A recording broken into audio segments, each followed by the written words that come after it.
오늘 제목 다 같이 한번 읽어보겠습니다. 시작. 네, 부족한 믿음.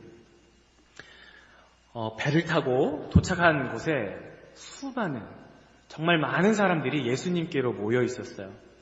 그런데 갑자기 야이로라고 이름이 야이로인데 그 회당장이 와서 예수님께 엎드리는 거예요. 그러면서 주님, 제 어린 딸이 죽게 됐는데 오셔서 고쳐주세요.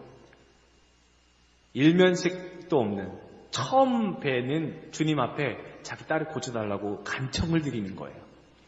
예수님은 그 간청을 들으시고 함께 야이로의 집으로 걸어가기 시작하는 거예요. 근데 정말 수많은 사람들이 예수님을 믿기보다는 예수님의 기적을 보려고 많은 사람들이 몰려서 같이 가는 거예요. 얼마나 많은 사람들이 모였는지 이 사람 저 사람 서로 부대끼면서 걸어가는 거예요. 어느 정도로 생각을 해봐야 되냐면 이 서울 지하철 2호선이에요. 악명 높은 2호선 아침 출근 지하철을 생각하면 될 것 같아요. 눈을 가렸는데 이건 제가 한 건 아니고 이렇게 캡처를 했는데 이게 일부러 이렇게 모아놓은 게 아니에요. 합성한 것도 아니에요. 아침 출근길이에요. 사람들이 회사로 출근하는 이 정도의 사람들이 이렇게 많이 모였어요. 여기 지하철 아니에요? 막 지하철 문이 탁 열림과 동시에 사람들이 우르르 타잖아요. 타면 어때요? 이제 탄 다음에는 그 상태로 몸이 딱 굳어있는 상태. 이대로 이 손잡이를 잡으면 그 상태로 내릴 때까지 움직이지 못하고 그 상태로 이렇게 있다가 내리게 되는 그런 상태라고 봐도 돼요. 정말 많은 예수님께 붙어가지고 사람들끼리 서로 치대끼면서 가게 되는 거예요.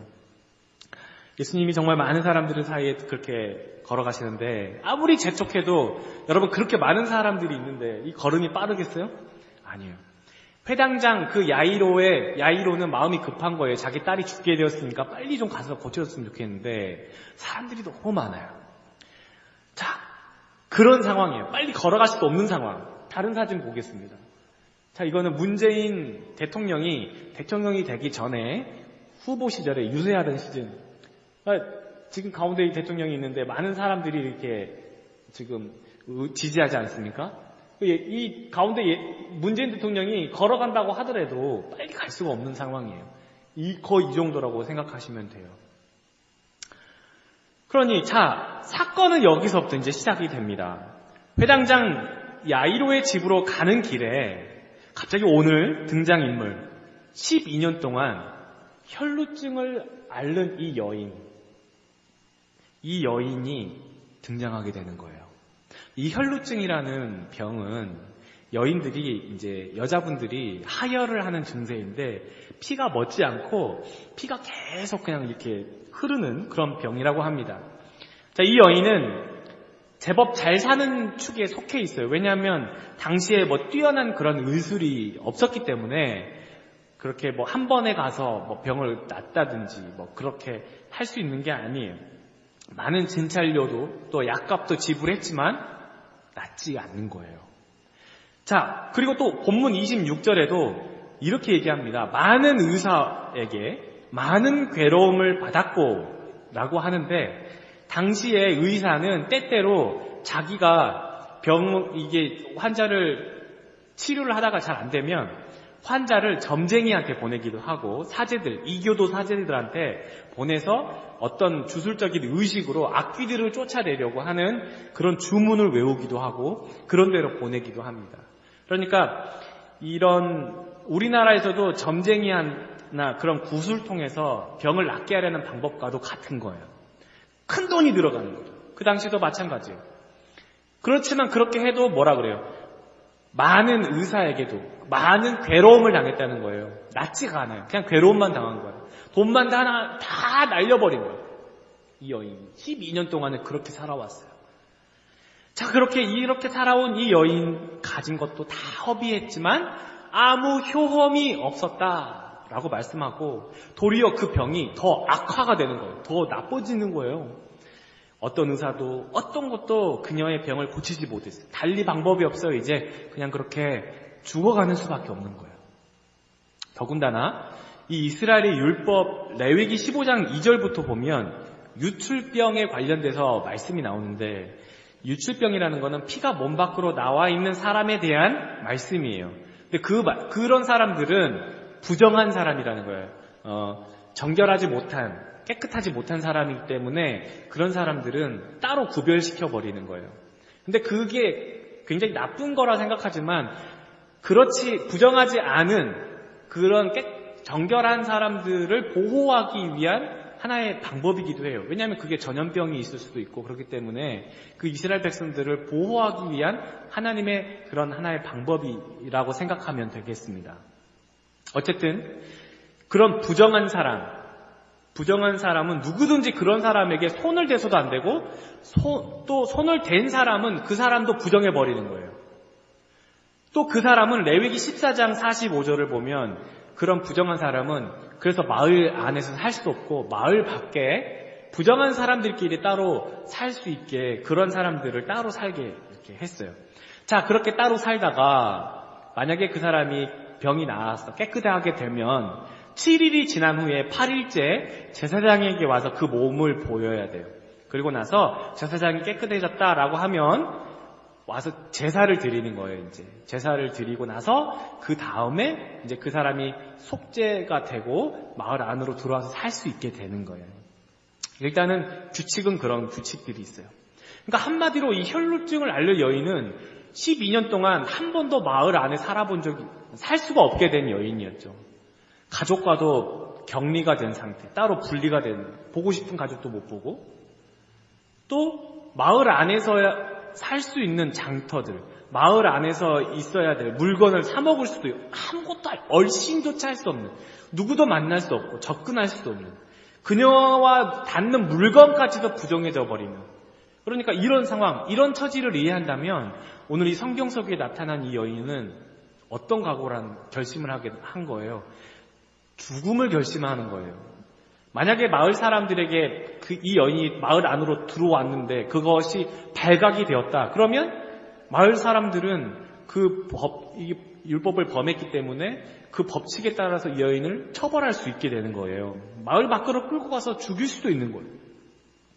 그러니까 이 여인이 지금 예수님이 계시는 이 마을 안으로 들어왔다는 것 사실 자체가 굉장히 무서운 일인 거예요. 이 여인은 죽음을 각오하고 왔어요. 그러니까 당연히 자신의 몸과 얼굴을 다 가리겠죠. 아무도 모르게. 얼굴을 다 감고 어쨌든 숨기고 수많은 사람들을 뚫고 예수님께 다가갔을 거예요. 아까도 얘기했지만 정말 이 옷은 지하철 같은, 어떻게 해서든지 모든 사람들과 닿을 수밖에 없는, 그러니까 자기만 부정한 게 아니라 이제 자기와 닿게 되는 모든 사람들은 다 부정하게 돼버리는 거예요. 심지어 예수님까지도 부정하게 돼버리는. 자, 그렇게 수많은 사람들을 뚫고 예수님께 가까이 갔어요. 아직 10m가 남았구나. 조금만 더 가자. 5m 남았다. 좀만 더 가자. 이제 2m 남았어. 좀만 더 가자. 이제 손만 뻗으면 되겠어. 그리고 좀만 더 다가가서 손을 쭉 뻗어서 예수님의 옷자락을 만지는데 성공을 했어요. 자, 근데 그녀의 믿음은 소위 그리스도인이 짐작할 만한 그런 좋은 믿음이 아니었다는 겁니다. 예수님을 믿지 않는 사람도 각각 자기의 신념과 믿음에 따라서 난 이 약을 먹으면 나을 거야. 나는 암에 걸렸는데 공기가 좋은 데 가서 살면 나을 거야. 이래가지고 나은 사람들도 있잖아요. 그런 마음가짐 때문에, 그런 어떤 신념 때문에 어떤 치료를 받을 때, 어떤 약을 먹을 때, 구술할 때, 점을 칠 때도 그런 믿음을 갖는다고 하잖아요. 그 무당 신통해, 그 점쟁이가 신통해, 어떤 병원이 신통해, 이런 식인 거죠. 이 여인에게 믿음이라는 것은 그저 병을 고치면 좋겠다라는 거예요. 그런데 그 병을 누구에게 고치겠다는 거예요? 예수님께 고치겠다는, 약간 좀 뭔가 모순이 된 그런 믿음을 가지고 간 거라는 거예요. 이전에는 여러 치료도 했었고 신통하다던 여러 신들에게 제사도 드리고 국 같은 것을 했을 거란 말이에요.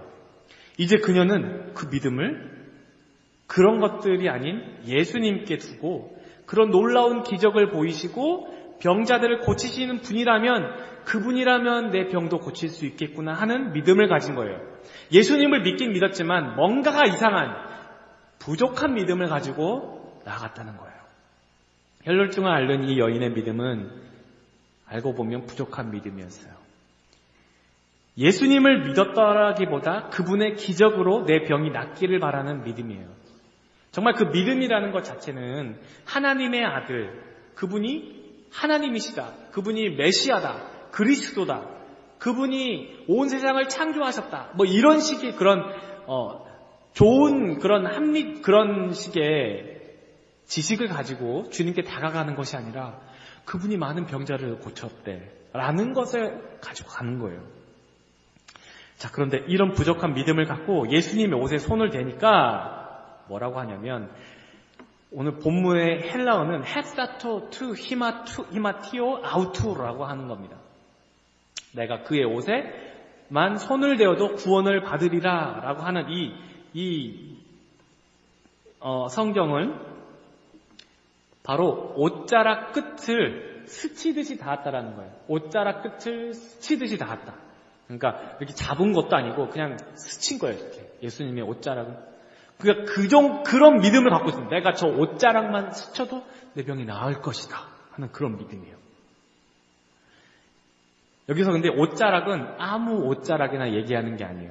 옷자락은 바로 이 유대인 옷을 알아야 되는데, 이 겉옷을 보면 이렇게 이렇게 여러 가지가 있는데, 이런 것을 술이라고 하는데, 이렇게 길게 난 거 있죠. 이 옷에 내 모퉁이에 난 이 길게 난 이 술을 옷단술이라고 합니다. 옷단술. 근데 이 술을 만지면 그 당시 1세기 랍비 문헌에 보면 이렇게 쓰여 있어요. 온전하지 않은 자가 온전한 자의 옷단술에 손을 대면 온전해진다라는 그런 경구가 있습니다. 그래서 그렇게 옷자락에 스치듯이 이 여인이 그렇게 하면은 해더라도 내 병이 낫겠다라는 그 당시에 많은 사람들이 그런 믿음을 갖고 있었던 거예요. 그 병이 근데 어떻게 됐을까요? 나아버린 거예요. 본인의 몸에서 흐르던 피가 멈춘 것을 자기가 느낀 거예요. 내 병이 나았어. 옷자락을 저 끝 술만 손댔는데. 부족한 믿음이라 할지라도 그것이 예수님을 향해 있다면 나음을 받을 수 있다는 것을 예수님이 말씀하시는 거예요. 마지막 방도가, 마지막 해결책이 예수님이라면 내가 나을 수 있겠다는 믿음, 비록 그것이 오류가 있고 부족하고 부적합한 것이라 할지라도, 뭔가 모순이 있는 믿음이라 할지라도 그 믿음을 예수님께 두었다면, 그 믿음을 예수님께 믿음을 두는 한 그것은 쓸모 있는 믿음이라는 거예요. 그 믿음을 낳게 하는 것은 본인의 그 믿음이 아니라 예수님께서 주시는 믿음이라는 거예요. 예수님께서 그 여인에게 주시는 은혜라는 거예요. 수많은 것에 믿음을 뒀으나 다 허비했고 아무 효험이 없었지만, 부족하고 허술하고 뭔가 이상한 믿음이라 할지라도 예수님을 향한 믿음이었는데 그것이 통했다는 사실이에요. 이게 정말 놀라운 은혜라는 거예요. 믿음이 부족하긴 했지만 마지막에 잡은 그 작은 믿음, 그 허술한 믿음이 진짜 하나님, 참신이신 예수님을 제대로 만나게 됐다는 것이 통했다는 사실이에요. 예수님이 이 여인이 다가올 것을 모를 리 없으셨어요. 그 여인이 다가와서 자신의 옷자락을 만질다는 것을 모를 리 없으셨어요. 회당장 야이로가 자기에게 와서 자기 딸을 고쳐달라고 올 것을 알고 가셨던 것이고, 가다가 이 여인이 자기의 이 옷단술을 만질 거라는 것도 예수님은 알고 가신 거예요. 예수님은 다 알고 계세요. 그러면서 이 여인이 어쩌면 이 여인이 자신의 옷단술을 만질 수 있도록 천천히 가지는 걸지도 몰라요. 오히려 주님이 그 은혜를 주시기 위해서 그 여인을 위해서 더 천천히 가시려고 하는 건지도 몰라요.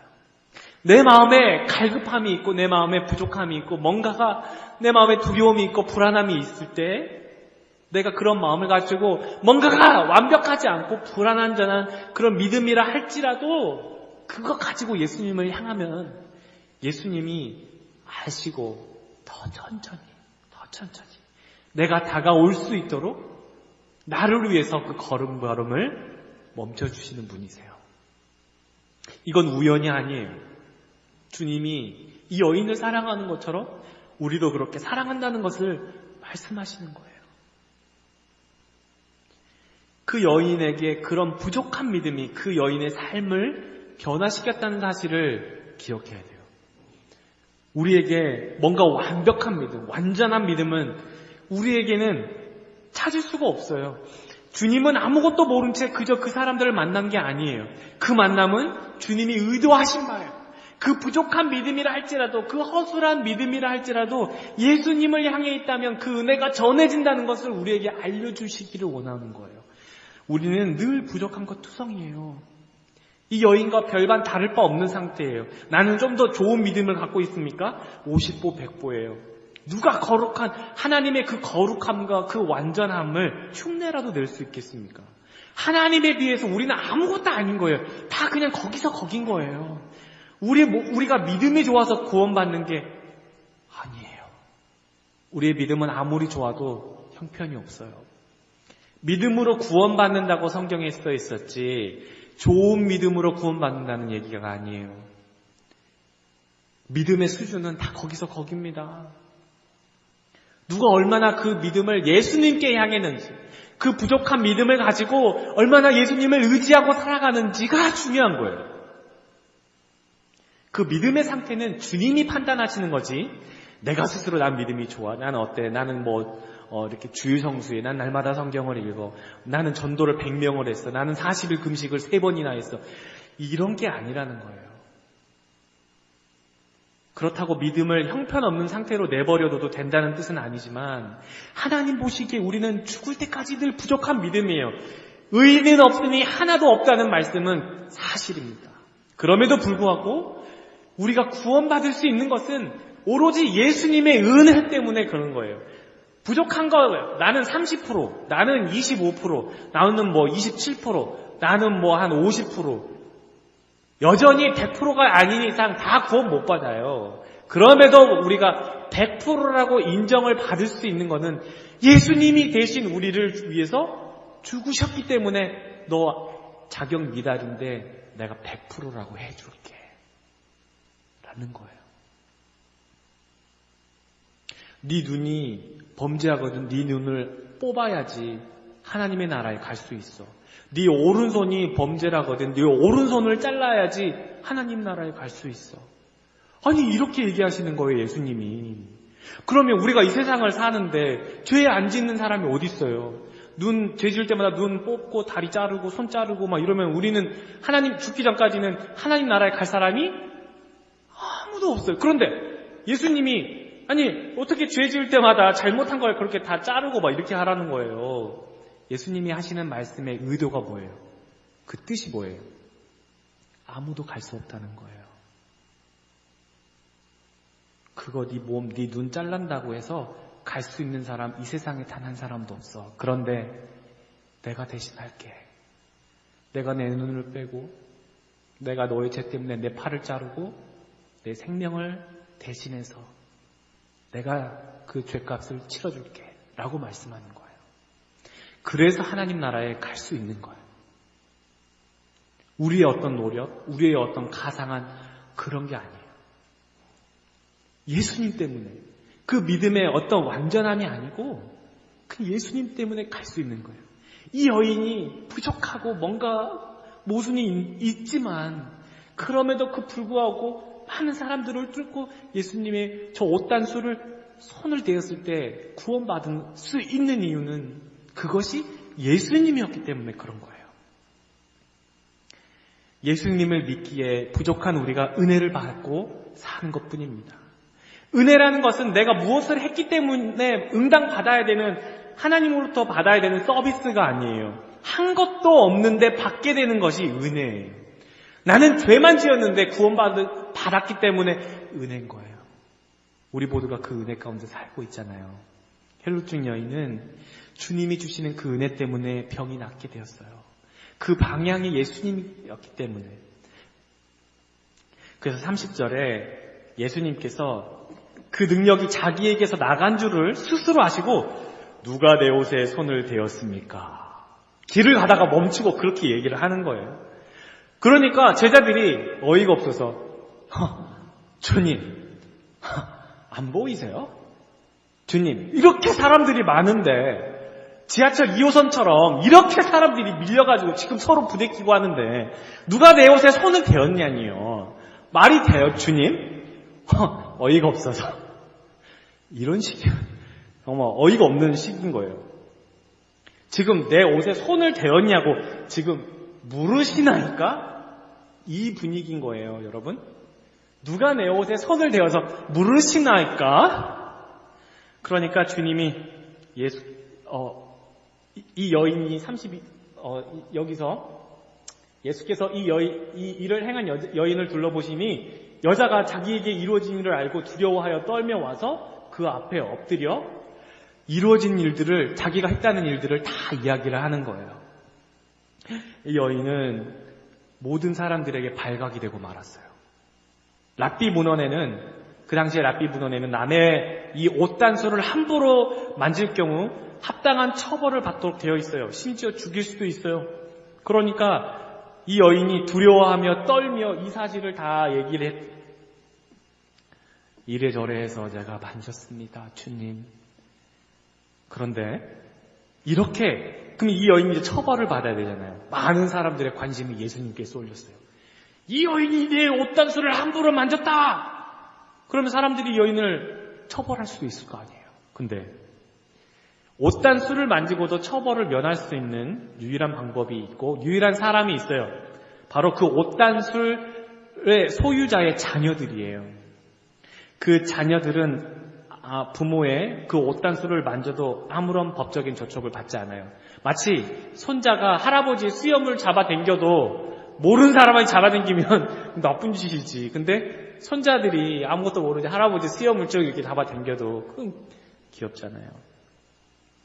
많은 사람들이 관심이 예수님께 쏠려 있을 때 예수님이 이 여인에게 놀라운 말씀을 합니다. 뭐라고 합니까?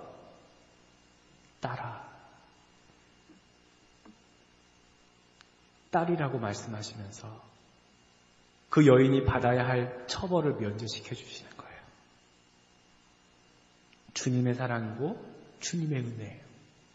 병도 나았고 이 모든 것도 해결이 됐어요. 우리에겐 한두 가지도 아니고 보통 큰 문제가 아니라 할지라도 우리는 해결할 수 없다고 생각하지만 주님에겐 아무것도 아니에요. 오히려 내가 풀 수 없는 여러 고민과 문제를 예수님께 가져올 때 예수님은 기다렸다는 듯이 나를 만나줘요. 그거는 우연이 아니라 주님이 의도하신 거예요. 나를 기다렸거든요. 그리고 더 내가 주님의 옷단수를 만질 수 있도록 더 천천히 나를 위해서 기다리시는 분이에요. 문제가 생기고 고민이 생기고 염려가 생겼다면 주님이 기다리시는 것도 우리가 알기를 원합니다. 오늘 마지막 말씀 한번 보겠습니다. 내가 여호와를 기다리고 기다렸더니 귀를 기울이사 나의 부르짖음을 들으셨도다. 나를 기가 막힐 웅덩이와 수렁에서 끌어올리시고 내 발을 반석 위에 두사 내 걸음을 견고하게 하셨도다. 내가 수렁에 빠지고 웅덩이에 빠질 것을 주님이 알고 계세요. 그런데 그거 내버려 두십니다. 왜? 내가 부르짖어야 되니까. 그렇게 빠져있는 상태여야 내가 주님을 더 부르짖기 때문에 그래요. 그렇게 내 주님의 기대는 내가 여호와를 기다리고 있는 상태예요. 내가 주님을 향해 부르짖기를 기대하시고 내 마음이 주님을 향해 있기를 원하시는 거예요. 내가 기가 막힐 웅덩이와 수렁은 나를 망하게 하는 그런 계기가 아니고 오히려 주님을 만날 절호의 찬스임을 깨달으라는 거예요. 네가 여기에 빠져야지 나를 더 만나는 거야. 네가 나를 더 부르짖을 수 있는 유일한 기회야. 네가 평탄한 길을 걷는다면 넌 나를 찾지 않을 거야. 이걸 통해서 나를 더 만나자 라고 말씀하는 거예요. 어려움이 오고 고난이 오잖아요. 주님이 나를 더 사랑하시겠다는 그런 기회라는 것을 알았으면 좋겠습니다. 그때 주님을 부르짖는 마음, 주님을 찾는 그 절박한 믿음, 이것이 은혜인 줄 알고 그 주님과의 사랑이 깊어지는 저와 여러분 되시기를 예수님의 이름으로 축원합니다.